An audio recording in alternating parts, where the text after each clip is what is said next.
Por supuesto, tú puedes entrar a rcr750.com y allí tendrá oportunidad de ver directamente el video donde nos encontramos la señal que emitimos tanto para Periscope, @rcr750 en Twitter, como en nuestro canal en YouTube.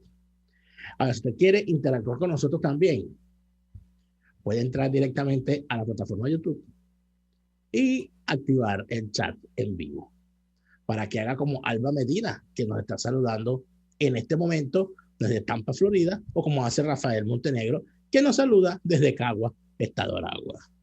Señor Neomar Hernández, por favor, no vaya, Daniel Lara. no brinque del puente, por favor. Bueno, esa es la maravilla de estas cosas, ¿no? Que uno viaja hasta sin viajar. Entonces yo hoy este es el puente del Golden Gate, ¿no? En San Francisco, parece, creo yo. Sí, me han dicho que transmitiendo. Estás en vivo y en directo desde el Golden Gate. Así es, bueno, y de aquí estoy transmitiendo las incidencias de... ¿De qué?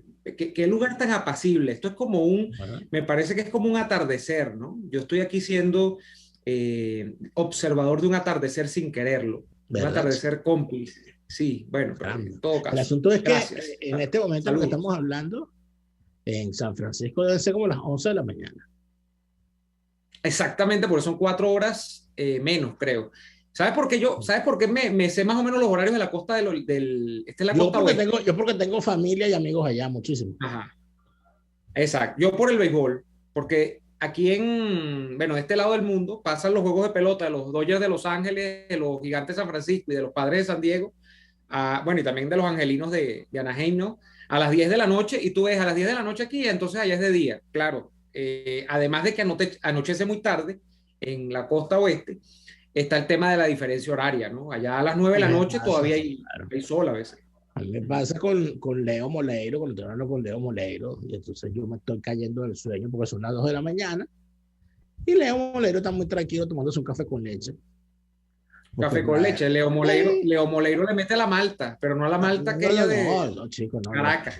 Pero a las 4 de la tarde, un señor mayor se toma su café con leche, se compra una tubita ahí en la esquina y eso.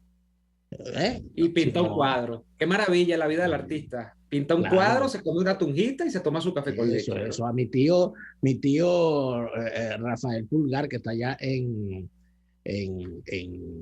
Santa Clara también, en San José está mi tío. Cumplió año mi tío Rafael Pulgar en estos días. Creo que cumplió 5, creo. También está por allá. Está próximo a cumplir año mi tía Doris, que también está allá en San Francisco. Tengo que ir allá a San Francisco. Sí, vale. Una gira de medios. Así sea ver el puente, ¿verdad? Una gira de medios. Así como estoy yo en este momento, viendo el puente, así sea de lejos. No, mira, eso sí uno tiene que anunciar para que le hagan o no decir nada, porque de repente uno va y no puede ver a todo el mundo. A mí me ha pasado. De esconderte. Bueno, tú fuiste en una misión encubierto a tierras españolas, ¿no? Hace como 1 año y medio. O sea, yo he ido varias misiones encubiertas, compañero. Ese es el entrenamiento del Mossad, que en todo caso sale a flote. Bueno, yo no sé, pero yo sí he ido a misiones encubiertas y a veces entonces le dicen a uno, para fulano y tal, y uno, yo que venía encubierto. Ya te descubrieron. Pero sí, pero no ha sido tanto, no. Ha sido más a lo que yo he descubierto que lo que me han descubierto a mí. Claro, eso es importante. Pero de una vez, dígame, en Madrid, uno sí descubre gente en Madrid, chico. Claro, porque Madrid es el nuevo centro del mundo ahora, sobre todo para los venezolanos. Para los venezolanos, los venezolanos, la diáspora opositora venezolana, sobre todo los politiqueros venezolanos, tienen a Madrid como su capital en Europa, así como tienen a Miami como su capital en los Estados Unidos. Bueno, es Madrid. Entonces hay unas partes de Madrid en particular, porque si uno quiere agarrar gente infragante, uno se va por allí, ¿verdad? Te pones tu bermuda de turista japonés, ¿verdad? Te pones un sombrerito de esos de Panamá y te pones unos lentes así con los que puedas ver sin voltear, ¿verdad? Y entonces tú te vas caminando así y ves por allá en una mesa tomando café fulano con mengano, ves en el restaurante aquel entrando a fulanito, ves el tipo de público que entra en la mantequería, ves el tipo de gente que merodea por el apartaco, y así, y ¿Qué es la así. mantequería, Daniel? Perdóname, ¿qué es la mantequería? La mantequería es un sitio de moda en Madrid, Así. que es una especie de, ¿cómo decirte? De sitio de tapas, de bar de tapas, donde la gente puede ir a por un bocadillo. ¿Sabes Ya. qué? Es tradición en España que tú tipo 3, 4 de la tarde te tomes una caña y te comas un bocadillo, o te tomes un café con leche y te comas un bollo, ¿no? Está muy bien. Muy bien. Entonces, la mantequería tiene esa, me han dicho los que han ido, yo no he ido, ¿no? Lo interesante de la mantequería es que te puedes, en algún momento cuando vayas, te puedes cruzar con su dueño, que es Eudoro González de Llán, diputado de Primera Justicia. Un emprendedor. No, un emprendedor y un prendedor también. Oye, porque el señor, ¿cómo prende, no? No, Es interesantísimo. Mira, pero es que el prendedor tiene una característica. El prendedor, que era justamente una prenda de moda yo diría en los 80 y en los 90, la moda femenina aquí en Venezuela, ¿no? Con aquellos blazers, las mujeres se llenaban la solapa del blazer de prendedores. Y ¿cómo es que le llamabas tú aquella vez a los trajes que se usaban en los 80? Un traje taller, ¿no? Las mujeres se Traje ponían. taller. El traje taller es un blazer con una falda. Pues, exacto, un look ejecutivo. Bueno, aquellos looks con el pelo batido, por cierto, repleto de laca, eran con los prendedores. Entonces las mujeres compraban prendedores de tortuguita, prendedores de Galápagos, prendedores claro. de cualquier, prendedores de conejos, esos prendedores prendedores de mariquita. O sea, sí, claro, eso normalmente se compraban, los vendían, siempre había una señora que los vendía por catálogo y tú lo ibas pagando, tal. Entonces habían varias marcas, ¿no? Que si Ornella, que si la otra, tal. Y la gente vendía. Era lo que llamaban fantasía fina, era fantasía fina, porque no eran de oro. Bueno, había gente que los hacía, que hacía esas cosas con las manos y eran muy famosos haciendo pedrería. Bueno, pero el caso de que caímos en esto, Daniel, es porque el prendedor siempre estaba guindado, el prendedor no faltaba, el prendedor está todo el tiempo ahí. Entonces, claro, hay gente que es como un prendedor que siempre está, pues, hay gente que tiene la propiedad de siempre estar. Sí, fíjate que hablando de prendedores y de gente que guinda y no se cae, ¿verdad? ¿Tú leíste la novela Juan Salvador Gaviota? Claro, sí. ¿Tú te acuerdas que era el caso, ¿no? De un pelícano, una gaviota que no se conformaba con ser gaviota, aspiraba más. Claro. Entonces cuando todas las gaviotas estaban pendientes de buscar comida, o sea, de lo normal, andaba pendiente de hacer piruetas, de destacar por otras cosas, etcétera. Entretenido en cualquier cosa, menos en lo esencial y en lo que debía estar entretenido. Bueno, de ese personaje me recordé yo ayer cuando vi el acuerdo de salvación nacional de Juan Salvador Guaidó. Dije, este es igual que Juan Salvador Gaviota. Pasó 2 años haciendo piruetas, tomándose fotos, haciendo muchachos, montándose encima de los carros para discursos, batiendo los brazos, intentando coordinar las palabras con el movimiento de los dedos, tuiteando, jugando la candelita, para 2 años después hacer lo que en el minuto 1 de hace 2 años dijo que jamás iba a hacer. ¿Qué? Que era cambiar la ruta y entrar en una negociación con el régimen. Pero ya va.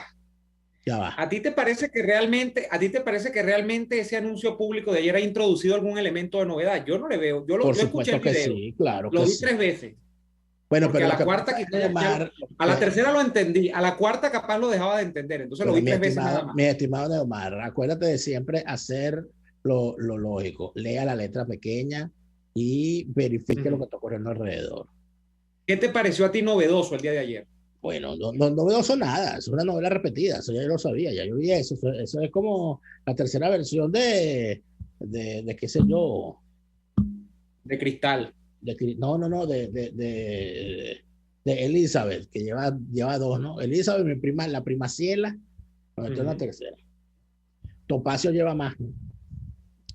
Las Amazonas. En fin, fíjate tú que ocurren tres hechos. Uno, hay que prestar atención a los tres. El primer hecho es que sale un video muy bien realizado por esa unidad cinematográfica, porque si el tipo fuese capaz de armar un ejército con la calidad con la que arma las unidades cinematográficas para hacer sus videos, pero Venezuela sería una potencia militar hace rato con Guaidó a la cabeza. Entonces, luego te ponen un video donde afortunadamente sus asesores y expertos en la materia se han dado cuenta de que la gente no le entiende ni una palabra a Guaidó cuando habla. Por eso que le ponen subtítulos. ¿Te has dado cuenta de eso? Todos los videos de Guaidó ahora tienen subtítulos porque la gente no le entiende lo que dice, porque el tipo habla enredado, porque el tipo fastidia, el tipo es un somnífero, es un ladrillo de escucharlo, un fastidio. Entonces hay que ponerle subtítulos. Entonces, ¿qué pasa? Que cuando te pones subtítulos, tú entonces tratas de leer los subtítulos, pero también hacen una puesta en escena que te entretiene y tú estás viendo que tiene unas matas de fondo, que tiene una mesa de madera con unas sillas coloniales en el fondo también. De repente ves que el tipo empieza a menear las manos y te das cuenta que tiene un poco porque de... es un video producido, Daniel, claro, porque es un video producido con edición. Hecho adrede, exacto. Entonces tú ves que el tipo tiene un poco de guindarachos en las muñecas, ves que le quitaron el saco y lo arremangaron para hacerlo sentir más cercano, y dices, oye, esa mata que está allá al fondo, ¿será una mata de mango o será un capachito? Y empiezas a entretenerte porque el tipo no te atrapa. Después que el tipo habla el cerro de paja que habla ahí en ese video, tú dices, ajá, ¿qué está pasando aquí?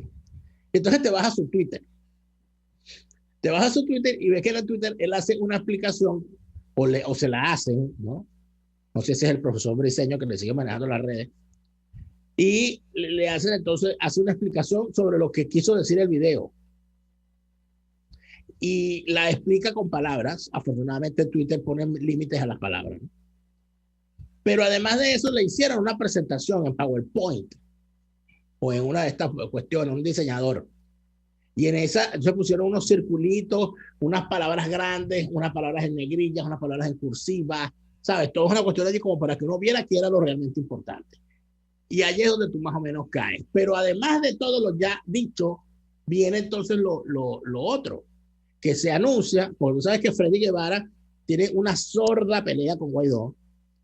No sabía. Verdaderamente no sabía. patética. No, bueno, pues ya es evidente. Cada vez que Guaidó hace cualquier cosa, aparece Freddy Guevara a atribuirse el triunfo y la idea. O sea, Guaidó se ha convertido en una especie de primer ministro inspector. Solamente él se da como primer ministro. Entonces, si Guaidó bosteza, aparece Freddy Guevara para hablarte de Morfeo.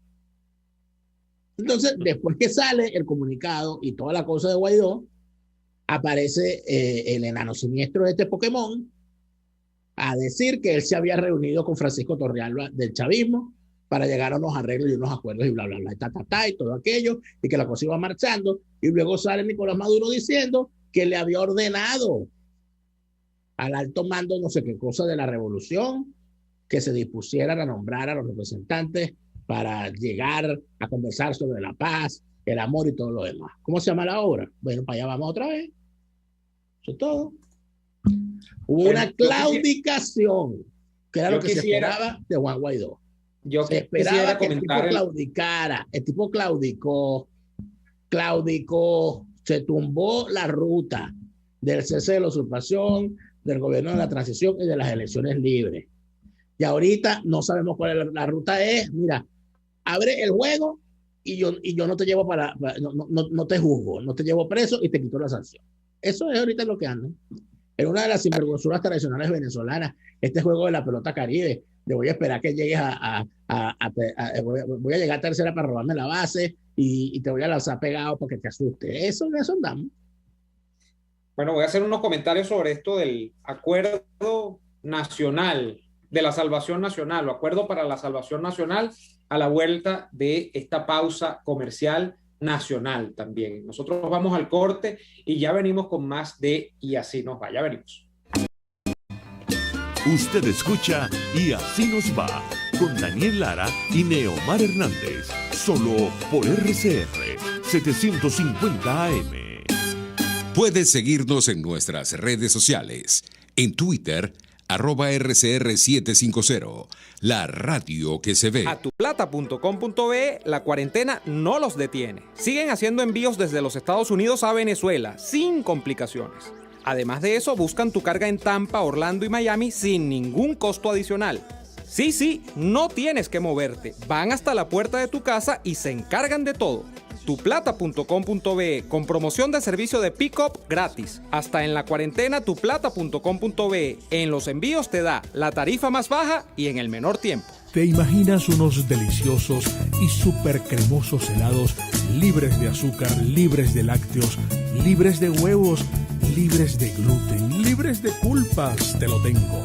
Heladería Vegan Fruit lo hizo posible y aptos para todo tipo de personas. Los heladitos Vegan Fruit los encuentras en los mejores supermercados y tiendas de delicateces. Síguelos en las redes. @heladería Vegan Fruit. Amor vegano y cremoso. Les estamos presentando Y Así Nos Va, cuando se tiene algo que contar, con Lara y Hernández, solo por RCR 750 AM. Muy bien, estamos de vuelta en Y Así Nos Va y estamos hablando de el acuerdo para la salvación nacional propuesto por Juan Guaidó el día de ayer. Daniel, me tocó incluso abordar este tema en una columna que debe estar saliendo hoy o mañana, yo creo que hoy mismo, en nuestro portal aliado de la Gaceta de la Iberosfera, ¿no? Explicándole o tratando de explicarle esto a España y Europa.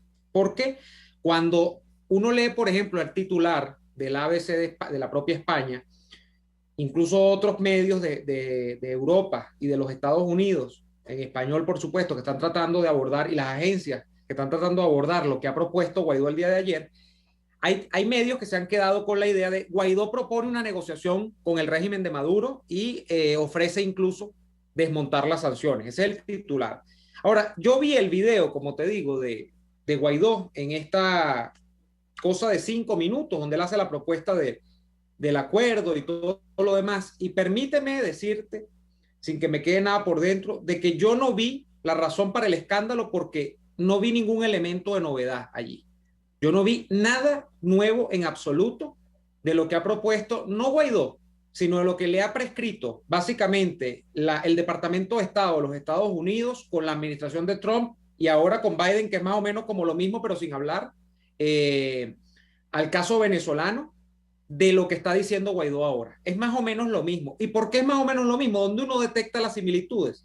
Bueno, cuando él empieza a hablar del día después de, o del proceso de transición que él ve, y él comienza a hablar de un fulano gobierno compartido, o donde hay chavistas incorporándose a un proceso de transición en Venezuela, porque hasta en las peores guerras siempre se termina en un proceso de acuerdos, es lo que él ha dicho en ese video.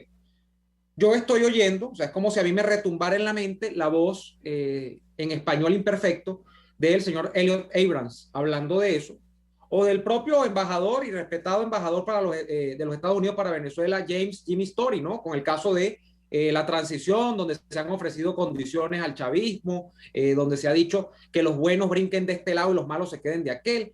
Para mí es más o menos el mismo cuento.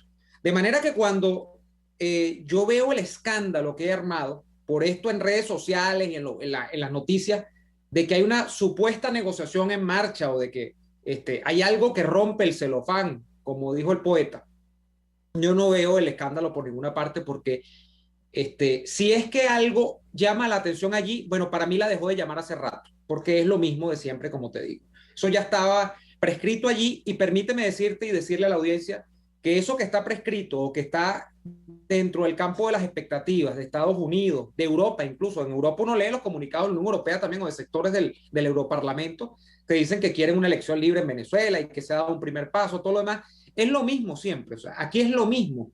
¿Qué es lo nuevo, si acaso, que uno logra atisbar aquí en toda esta película?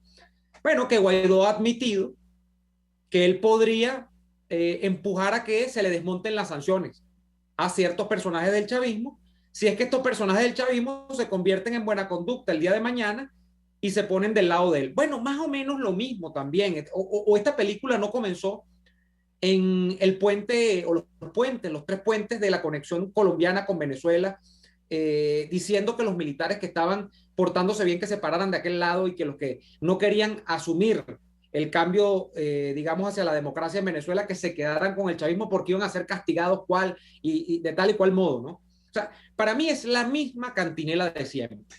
Por eso es que yo vi la propuesta y la pregunta al final del día, Daniel, que a mí me quedó fue, ¿en qué ha cambiado la condición del chavismo en 2 años?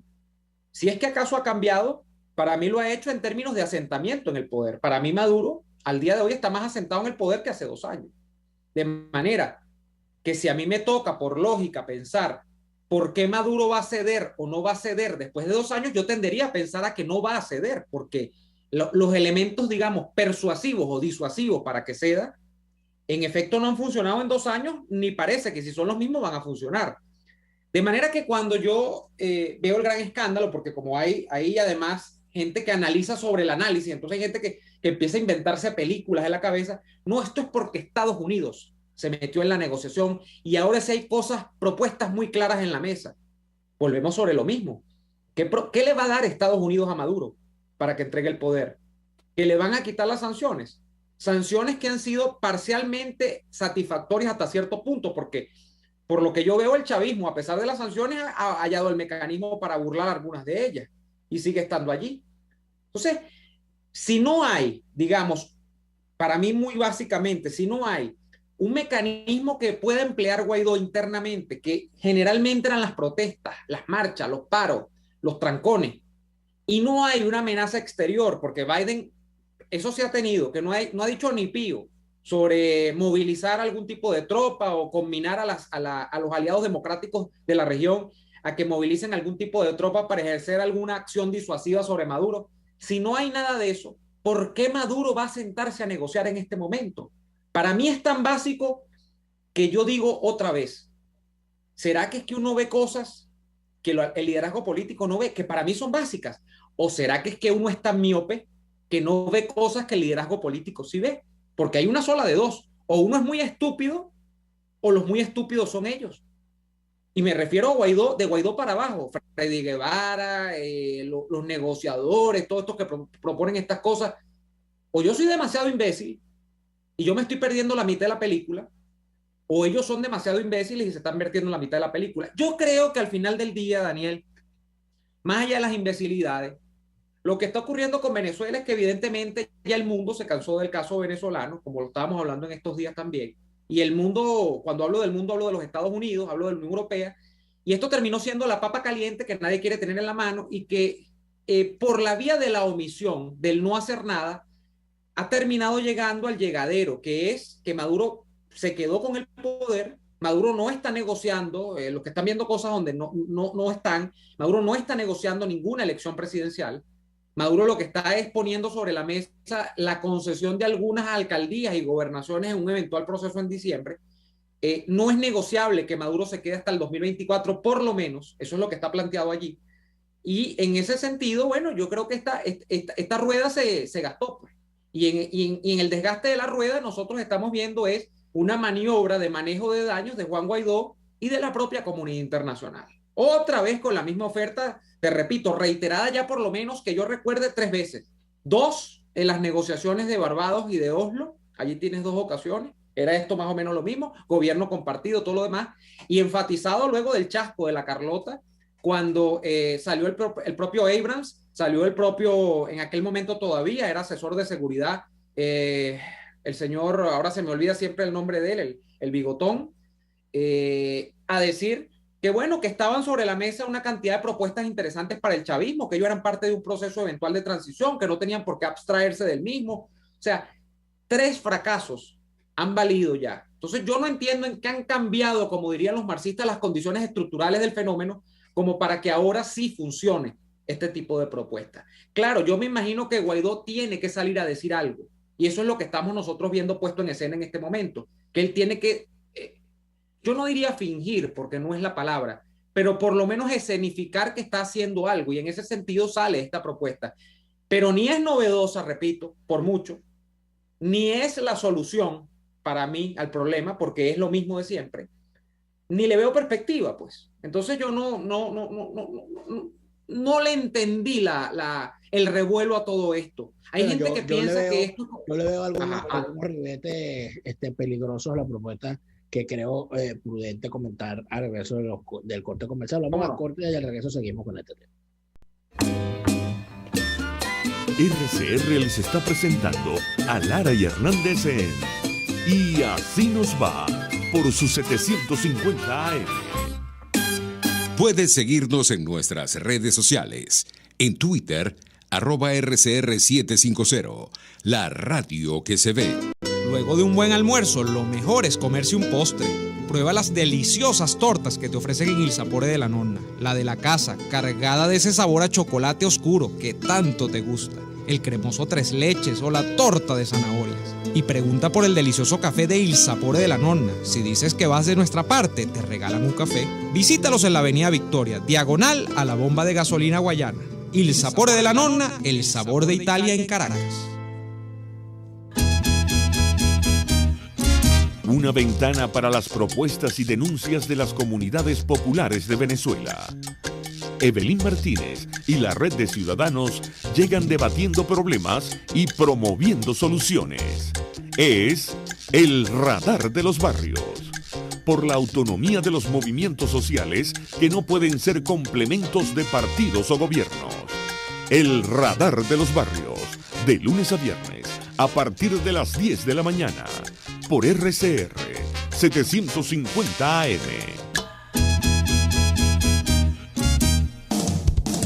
RCR 750 AM, porque lo bueno une.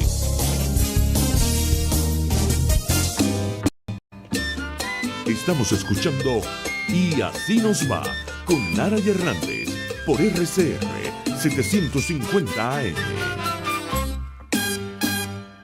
Seguimos con su programa favorito de esta hora, Y Así Nos Va. ¿Qué tiene de novedoso y de particular el asunto? Bueno, nadie se baña dos veces en el mismo río, dice aquel proverbio chino. Y en efecto, no es lo mismo plantear una negociación al calor de la protesta, al calor de del regreso de Hugo Chávez al poder en el 2002, que plantear ni al calor de las protestas del 2017 con la sangre de los jóvenes venezolanos fresca en el pavimento. Por supuesto que son momentos distintos. Pero, ¿qué tiene de distinto el actual momento? En principio, en momentos anteriores, los procesos de diálogo y negociación entre el régimen y su oposición falsaria y prostibularia se daban en el marco de pugilatos callejeros donde los muertos siempre lo ponían la gente y las balas siempre, por supuesto, lo ponía el régimen. En tal sentido, siempre teníamos, Leomar, y tú bien lo sabes, como un ritmo, el ritmo natural de las cosas, un loop donde a la exigencia de la participación, no, hay que participar en las elecciones porque no podemos abandonar los espacios. Se participa y te roban. Reclamas el fraude, te vas para la calle. Te vas para la calle, te mataron gentío. Y empieza entonces con cada muerto a escalar la violencia en las calles. Se llenan los cementerios de muertos, se llenan las familias de luto, se llenan las cárceles de presos políticos y el régimen llama a la negociación para soltar los presos, más no para resucitar a los muertos porque no pueden. Pero sí por lo menos para cubrirse con la impunidad. Los muertos en el cementerio y los asesinos impunes. Ese era el loop normal. Y luego de ese proceso de negociación, ¿qué venía? Otras elecciones. Y así, por primera vez se acude a un proceso de negociación sin que medie un movimiento masivo de protestas en la calle. Lo que revela dos cosas. Número uno, que ya la masa no está para bollo. Que ya la oposición falsa y prostibularia perdió el poder de calle que alguna vez tuvo cuando había siempre 100 come candelas por ciudad, esperando que el liderazgo falsario y prostibulario dijera vamos a protestar, y había 100 cabezas calientes dispuestos a ponerse la capucha y salir a guarimbí en 100 ciudades distintas. Eso se acabó, eso ya no existe en Venezuela. Si existen esos 100 cabezas calientes, si existen, pues al menos no lo responden a la oposición falsaria y prostibularia, o al menos no lo responden directamente a Guaidó. Número 2, no ha habido ese proceso en el cual uno siente que la gente se le desborda a la dirigencia y que de alguna manera el sistema está tenso. Eso no se ve en este caso. ¿Qué es lo que se ha visto en esta oportunidad? En esta oportunidad lo que se ha visto es una ola de rumores y una especie de sensación de juego trancado. Aquí se siente desde hace rato que ni hay protesta de calle, ni hay avance en gestión pública, ni hay consecuencias, las consecuencias que se esperan de las sanciones, que es que el régimen caiga, porque para eso son las sanciones. Y además de eso, estamos en medio de una pandemia con un proceso de vacunación que no comienza, con unos recursos que supuestamente están, pero que nadie sabe dónde, y con un proceso de desgaste de la población venezolana que de llenar en el pasado las primeras planas de los principales medios de comunicación del mundo con las historias de batallas callejeras, hoy llena las mismas páginas con las historias de cruce de ríos para llegar a los Estados Unidos, para llegar a Colombia, o de muertos en el camino a Perú, a Chile o a Ecuador. Esa es la realidad del día de hoy. Pero es que además no estamos en un momento como en el 2014, donde veníamos de un proceso fraudulento electoral y de unas masivas protestas de calle, con un liderazgo que de alguna manera pudiera verse como resteado con la protesta de calle, como pasó en el 2014. Porque el Leopoldo López falsario y prostibulario ha existido siempre, pero no es el mismo Leopoldo de 2021 tomando café en las terrazas de los principales restaurantes de España por donde gira, que el Leopoldo López del 2014 decidido a coger la calle y a prenderle candela al país. Por lo menos eso fue lo que nos intentó hacer, lo que nos hizo creer. No es el mismo Leopoldo López, no es el mismo liderazgo, pero es que además de eso pasamos 2 años en un proceso de insurrección política. Es que, ¿qué es el gobierno interino? El gobierno interino es un proceso de insurrección, porque el señor Juan Guaidó, investido o no de autoridad, investido o no de legitimidad, dice ser el presidente encargado de Venezuela en contra del bando de delincuentes encabezados por Nicolás Maduro, que dice tener a su favor la ley y la legitimidad. En tal sentido, hay un proceso de insurgencia en el país. Si usted es chavista, usted verá como insurgente a Juan Guaidó. Y si usted es antichavista, usted verá como insurgente y usurpador al bando de Nicolás Maduro. Pero la realidad real es que si nosotros nos ponemos por encima de Venezuela, nos colocamos como un satélite, o quizás agarramos a Venezuela y la convertimos en un trocito que nos quepa en las manos y la metemos en un microscopio. ¿Qué es lo que vemos? Vemos al sistema chavista que hizo metástasis. El sistema chavista se apoderó de Venezuela. Y se apoderó de Venezuela gracias a varios factores. El principal fue porque utilizaron las armas para aterrorizar a la población, para asesinar gente, y además de eso utilizaron un arma mucho más poderosa que los fusiles, que fue el dinero de la chequera petrolera. Utilizaron todo el dinero disponible para el Estado para comprar con medidas coercitivas o a través de la corrupción a una oposición que le sirviera a sus designios. Una oposición que jugara el juego del chavismo. ¿Cuál es el juego del chavismo? El sistema chavista, que yo pensaba que era bípedo y no lo es, no es un sistema de 2 patas, es de 3 patas. Está la pata del régimen criminal. Está la pata de la oposición falsaria y prostibularia, que sirve de bolsita de colostomía y de tanque de oxígeno a la vez para recogerle el pupú al régimen y darle oxígeno cuando se asfixia. Para eso es que sirve la oposición falsaria y protibularia. Y la oposición falsaria y protibularia hace eso a cambio de ¿qué? A cambio de prebendas económicas. Porque la oposición falsaria y protibularia está llena de gente, unos que de buena fe dicen estar defendiendo principios hasta que se le acaban los principios y se le despiertan las apetencias.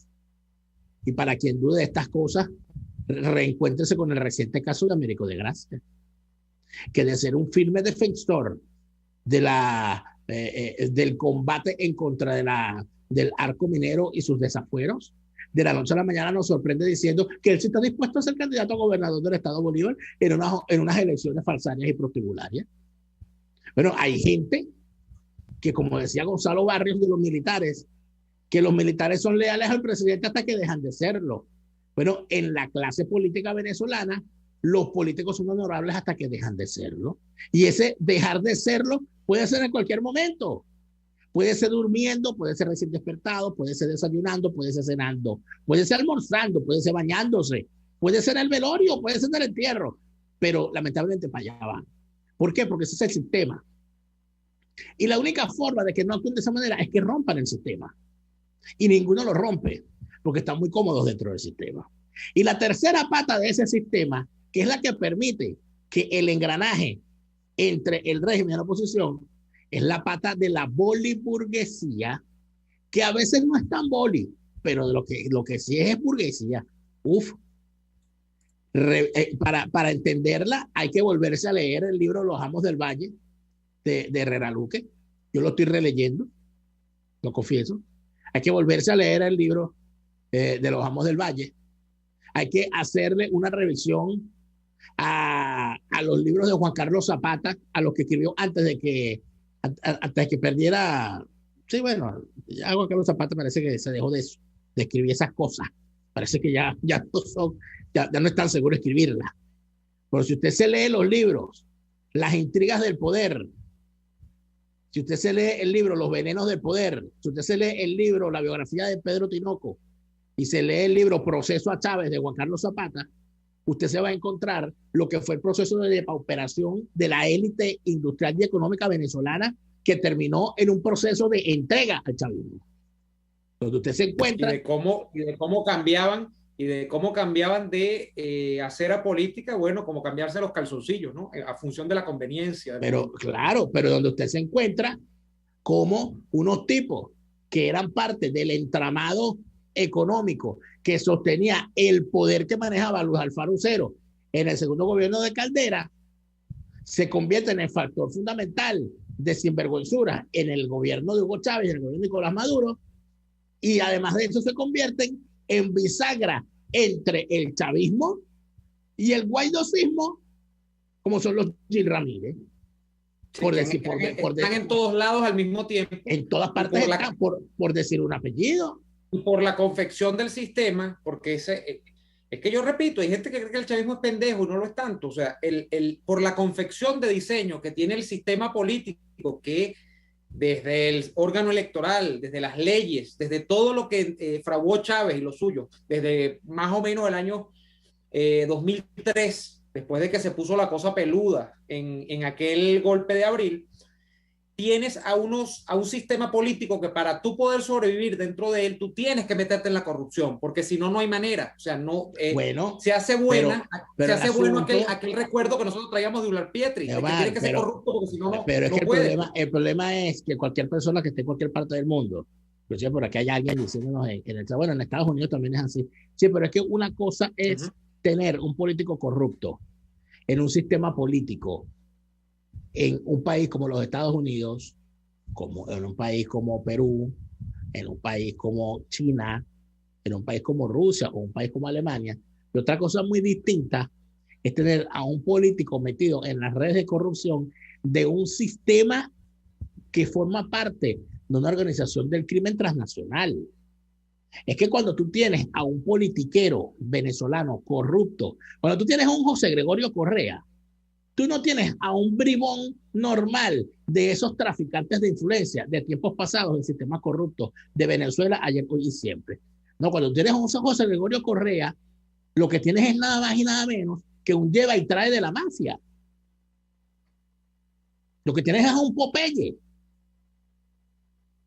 Y cuando tú ves las formas como actúan, y cuando tú ves que los que tienen las situaciones humanas, los manejadores de esta situación, son personajes como José Gregorio Correa, como Luis Aquiles Moreno, como, bueno, y mira, voy al caso, porque tampoco es que vamos a estar hablando sin base. El documento que echa a la calle, a través de sus redes sociales, el señor Juan Guaidó, en la segunda parte dice lo siguiente: garantías que otorga el gobierno interino al chavismo para que el chavismo se decida a participar. ¿Cuáles son esas garantías? Pide que existan las siguientes garantías: que le liberen los presos políticos, es decir, que suelten a Roland Carreño. Con eso se conforman. Porque las cosas como son. Pero no dice exactamente eso, dice los presos. Bueno, no lo dice como no decían, como el 30 de abril no dijeron que el huacal de Cambur era para que los pueblos se los llevara para la embajada de España cuando se escapara. Liberación de presos políticos. Cronograma de elecciones libres y justas. Un cronograma, ¿qué es un cronograma? Un cronograma es una fecha. Y si te dicen un cronograma de elecciones libres y justas, te dicen, mira, las próximas elecciones presidenciales son en el 2025. Punto. Ya es el cronograma. Ya está. Sí. Tú estás pidiendo. Es lejos, pero te están dando la fecha. Es lejos, pero te están dando la fecha. Bueno, pero es un cronograma. Tú estás pidiendo el cronograma. Mira, las próximas elecciones presidenciales son en el 2025. Punto. Condiciones electorales. ¿Qué condiciones quieres tú? No, que bueno, que me dejes hacer propaganda. Bueno, te vamos a invitar a BTV. A ver. Y vas a poder. Y te van a dar 15 minutos diarios gratis en Globovisión. Ya está, ya tienes la condición. Justicia transicional. ¿Qué es esto de justicia transicional? La justicia transicional es una invención de la izquierda que se han inventado para garantizar la impunidad en procesos de paz donde hay hombres en armas buscando la toma del poder. Entonces, con esto es lo que dicen, bueno, para lograr que esta gente entregue las armas, nosotros le vamos a garantizar que no lo vamos a juzgar por crímenes de lesa humanidad, que es lo que normalmente los tipos cometen. Y dice, resolución de procesos judiciales. Y eso de resolución de procesos judiciales es una cosa bien delicada, porque no nos explican cuál es la resolución de procesos judiciales. El de Alex Saab, el de los narcosobrinos, el de Cliver Alcalá Cordones, el de Samar López, el de Carlos Gil Ramírez, el de Leonardo González de Llán. ¿Qué es lo que pasa? ¿Cuál es el proceso de resolución de procesos judiciales y el levantamiento progresivo de sanciones para el cuñado de Ramos Alú? Porque ese es el asunto. Que están todos empantanados, están todos juntos en un solo corazón. ¿Qué es lo que está pasando ahorita en este momento? ¿Qué es el Acuerdo de Salvación Nacional? Es el acta de la independencia del sistema chavista. Es el documento a través del cual, el proceso con el que quieren llevar a la legalización del sistema chavista. ¿Qué quiere decir eso? Las estructuras se quedan como están. El poder se queda en manos de quien está. La cabeza de los poderes públicos, esa es otra cosa. Va a haber una elección. Y las elecciones las ganó Leopoldo. Leopoldo será presidente, pero no va a nombrar al ministro de la Defensa, que seguirá siendo padrino. El vicepresidente tendrá que nombrarlo con acuerdo de la Asamblea Nacional. Los ministros tendrán que nombrarlos a través de una terna con el PSUV. Y así, ad eternum. Pues que acaso una Chile Pinochet. Chile Pinochet post No, chicos, que Chile Pinochet.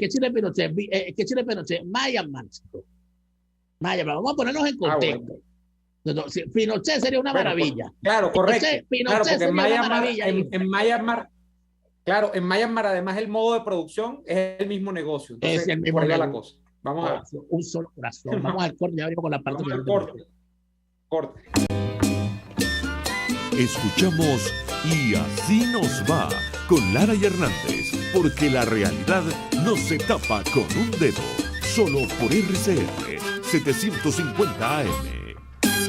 Sintonícenos a través de Periscope, @RCR750, la radio que se ve. ¿Antojos de pizza, pasta o risotto durante la cuarentena? Lo resolvemos. En Il Sapore de la Nonna tienen delivery a varias zonas de Caracas. Así es, Il Sapore de la Nonna te lleva lo mejor de la comida italiana hasta la puerta de tu casa. Haz tu pedido por el 0212-634-0982 o por el 412-569-9404 y disfruta de todo su sabor. Il Sapore de la Nonna en cuarentena sigue siendo el sabor de Italia en Caracas. Atuplata.com.be, la cuarentena no los detiene. Siguen haciendo envíos desde los Estados Unidos a Venezuela sin complicaciones. Además de eso, buscan tu carga en Tampa, Orlando y Miami sin ningún costo adicional. Sí, no tienes que moverte. Van hasta la puerta de tu casa y se encargan de todo. Tuplata.com.be con promoción de servicio de pick-up gratis. Hasta en la cuarentena tuplata.com.be. En los envíos te da la tarifa más baja y en el menor tiempo. Les estamos presentando Y así nos va, cuando se tiene algo que contar, con Lara y Hernández, solo por RCR 750 AM. Muy bien, estamos de vuelta en Y así nos va. Y para ponerle una especie de punto culmine a todas estas impresiones que hemos ofrecido nosotros el día de hoy, voy a hacerme de esto creo que es un hilo de tweets de Thais Peñalver, que dice lo siguiente sobre todo esto que estábamos comentando nosotros. Tweet no apto para socialistas trasnochados que todavía creen en la buena voluntad de quienes no tienen motivos para negociar. El régimen necesita elecciones y las tendrá, de manera que no hacen falta promotores que ofrezcan un cambio porque cambios no habrán. ¿Para qué si ya ganaron? La negociación es una herramienta para lograr acuerdos en situaciones como la nuestra, pero se necesitan dos con genuinos deseos de poder negociar. Eso no ha ocurrido porque en las anteriores oportunidades el régimen propició encuentros para criminalizar esa opción. Hoy, ¿para qué? Mi problema no es con el régimen. Ellos tienen su plan y lo siguen sin distracciones. Mi problema es con esas élites con voz que no ven a Venezuela completamente destruida y que no entienden que en la ruina institucional en la que nos encontramos ya no vale ninguna elección.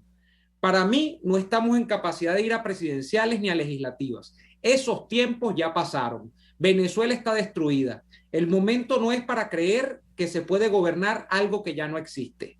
Pero como yo siempre me equivoco, mejor sigo avanzando hacia la salida. ¿Qué más beneficios les puedes ofrecer cuando son los dueños de un país entero? Y aún así, hay ingenuos que creen que esta es una nueva oportunidad. Yo no le agrego ni le sumo más nada, Daniel. Ahí te lo dejo. No, yo lo único que digo es que hay que entender y dejar la cosa clara. Hay un sistema chavista, tiene tres patas.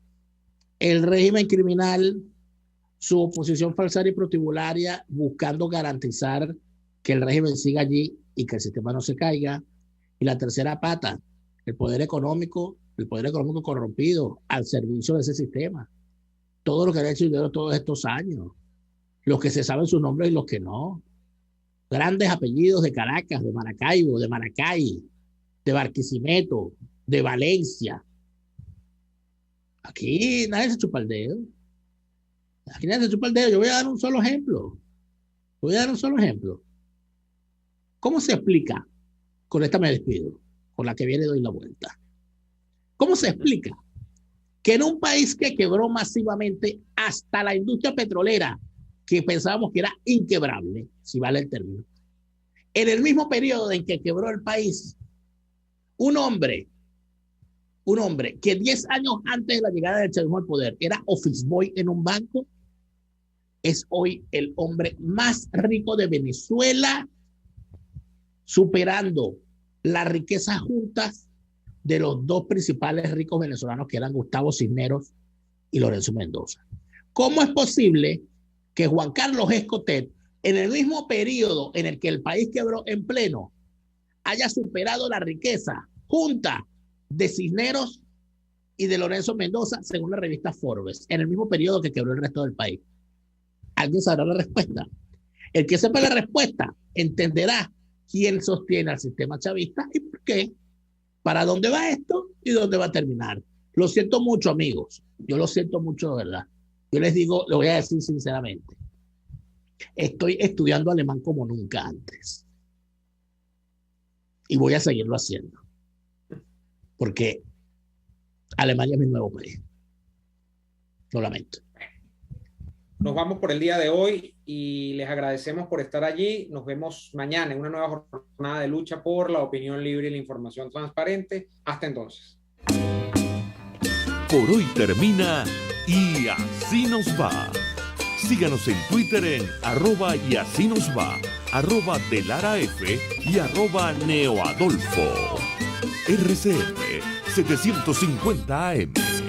RCR presentó Y Así Nos Va, una producción nacional independiente de Neomar Hernández, certificado número 25178.